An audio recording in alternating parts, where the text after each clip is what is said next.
he's not a very touchy-feely type guy, so it's not about the relationship. It's just about facts and figures and numbers and stuff.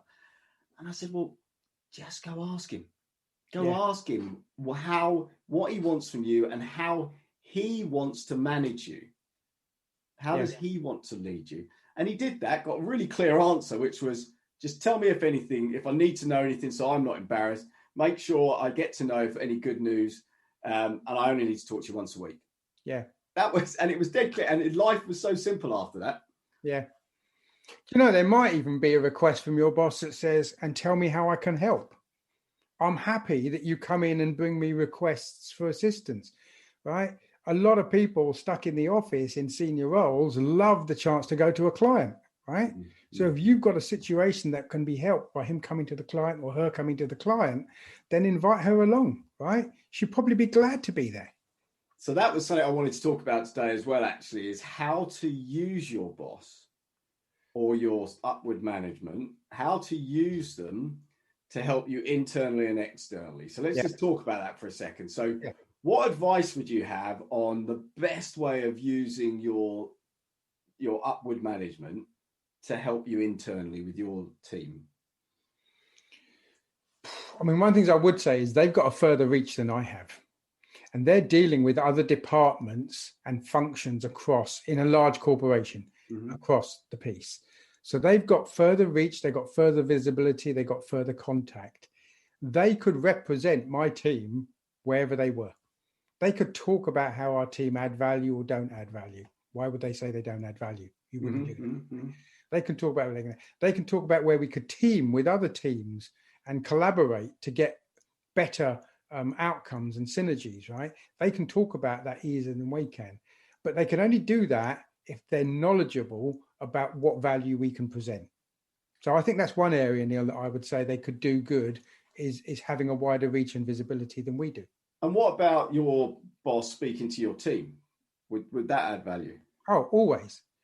And, how many times have we got them down to, if we've had an event, to have them up on stage giving an opinion about the overall business is one thing, about the overall state of the nation, should I say, and then about their opinion of how well we're doing.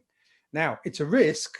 It's a risk if you haven't teed up with your boss about where they feel unhappy about your team, because they might fire some shots, right? So it's important to brief them well, to say, you're coming to my team and I want you to say this. I can't tell you what to say, but I want you to stick in these areas. But it's interesting you say, yeah, of course we do that, but actually a lot of people don't. They think their boss is I'm not going to bring him in to talk to the team. That would be a threat. That would be a problem. But actually brief them in the right way. Your team feel good about it. Your boss feels good about it. Yeah. By the way, it's also really good reinforcement. If you've got a specific area you've been banging on about to your team that needs to be done, for your boss to come in and position why that area is important in the overall picture, just reinforces your message to your team, right? It supports you guys. It's a tool without, not representing your boss well here, right? But you can use that as a tool to actually reinforce what you're saying is important. Correct. And then if you look externally, so how can you use your upward management in an external environment with your customers? Again, I mean, what would your advice be on that? I think it's also, because if you look at the seniority of who you're dealing with in the client, if you suddenly realize they brought their boss in, you need to have your boss there, possibly, if it's a seniority thing, right? Because it does talk about how important this deal is to the company. The fact you have your boss there elevates the value of that deal. So think about that, right, guys? This might just be your boss who you see every day, but to somebody else, it's the general manager, right? That means something. So that brings out that also you'd like to believe that your boss has got some good knowledge and experience about the overall business, which again positions things well, and it adds value in terms of what you're taking to that customer in what you're trying to sell to them. Yeah, and I think it's there's a couple of important things, and it's internal or external. One of them is they make sure, especially with the customer, you're engaging them early. Mm-hmm. If you bring them in to build a relationship with senior people in a company, and you're doing it when there's a problem or towards the end of a deal, it looks a bit desperate, or it looks like there's a problem.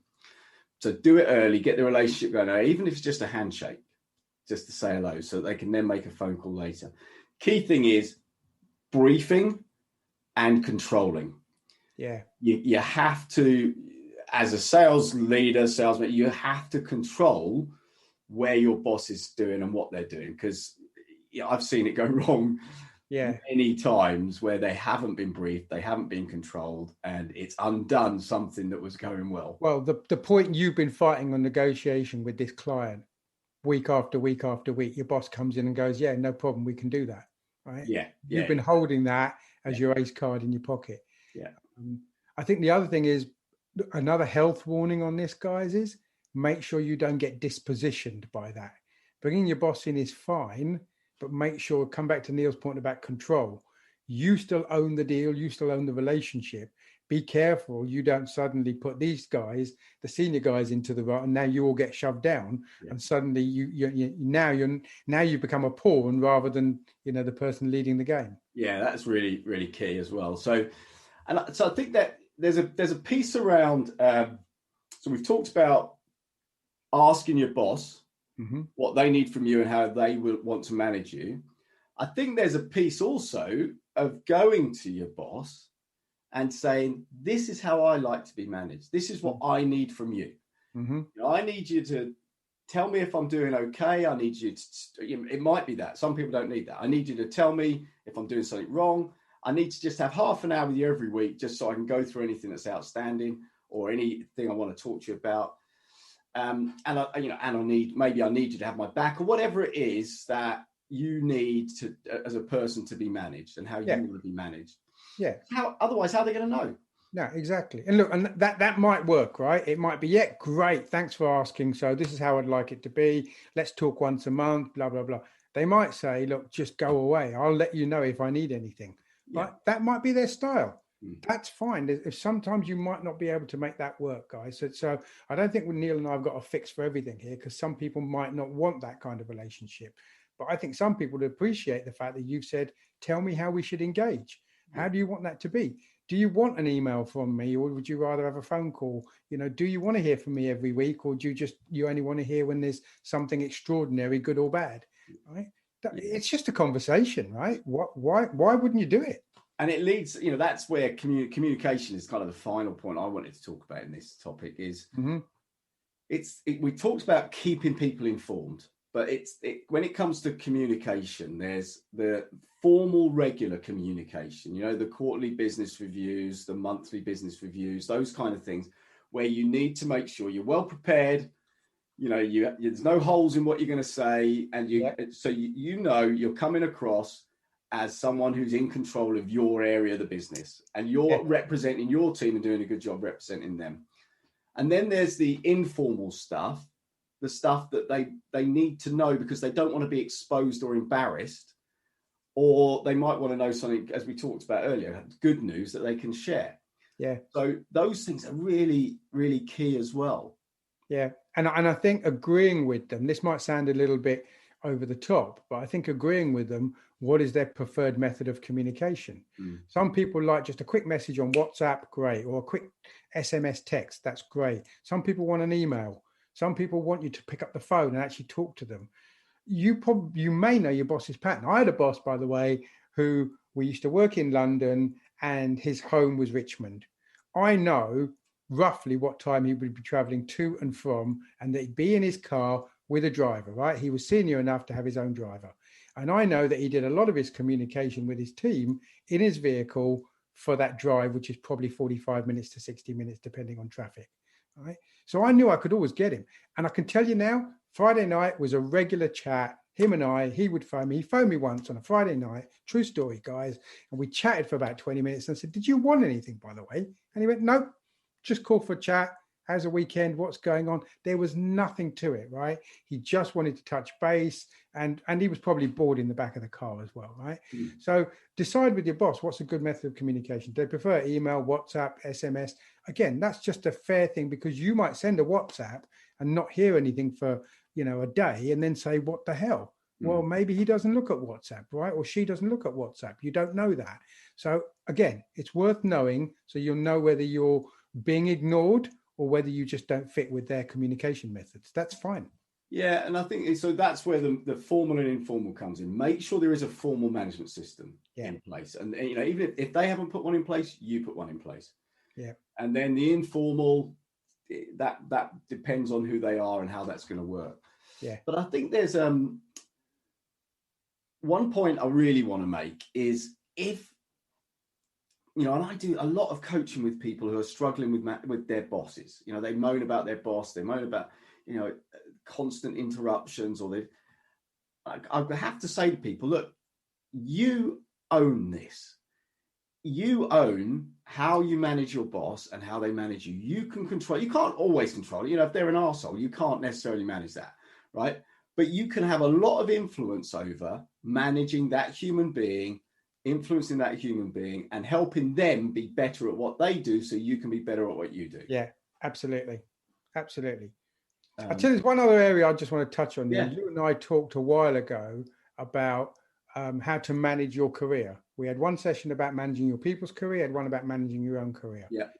There is a piece here about managing your career. This is not all about that, but there is a piece here about that. If you want recognition for the things you're doing, if you want to be rewarded for the things you're doing, then someone needs to know you're doing them, right? Don't make the assumption that through the formal governance that is taken as, and this is the value that Neil Thubburn is creating. And there's, again, you need to feel comfortable with it, guys, but representing the value you've driven for the organization that then benefits your boss as well, there's no reason why you couldn't put that forward as messages. Now, if you're going to go over the top and every week check in and say, these are all the good things I've done, that's a bit over the top. But there's no reason why you shouldn't keep your boss abreast. And if you don't, and then you don't get promotion or you don't get recognized financially, don't be surprised, because maybe the message didn't get through. Yeah, it's a good point. I do say to people, your boss, your customers, they don't have tarot cards. Yeah. They're not getting spiritual guidance on what you're doing for them. If you're doing a good job for a customer, make sure you're telling them. If you're doing a good job with your boss, make sure you're telling him. Yeah, absolutely. If it is a good job, not because you think it's good and actually it's not. But so look, there's lots there about managing upwards, but take responsibility. Remember, they're human. Make sure you understand what they want, and make sure they understand what you want. And then use them, as part of your toolkit for how you manage your team and how you manage your external. Yeah, absolutely. So look, here's us giving this advice in a general form to an audience that we hope is dialing in, and we know that we've got a reasonable following at the moment. But I think, Neil, you wanted to talk directly on a one-to-one basis. Yeah. As well. So look, if anybody would like one-to-one coaching session, a free one-to-one coaching session on their leadership, their management, or them personally, we're offering that. So please reach out to us. If you go to leadershipdetectives.com and just put a note in there to connect with us, and then we'll come back to you and we'll just set up a time when we can talk. Love to look at how we can help you going forward. Yeah. Okay, so fantastic. I'll leave you to close up, mate. Yeah, so guys, I hope that's been useful for you. We wanted to make it very conversational because it's a topic that can go in various areas. So I hope that was useful. Hope you want to take Neil up on the offer that he's put forward there. But in the meantime as well, thank you for your ratings and for your subscriptions. Please keep that coming in. If you've got any suggestions on other topics that you want, let us know. We got some new stuff coming up for you fairly soon. So good to talk to you guys. All the best, and speak to you again soon. Cheers, mate. Great to see you. Have a good weekend. And you, take care. All the best.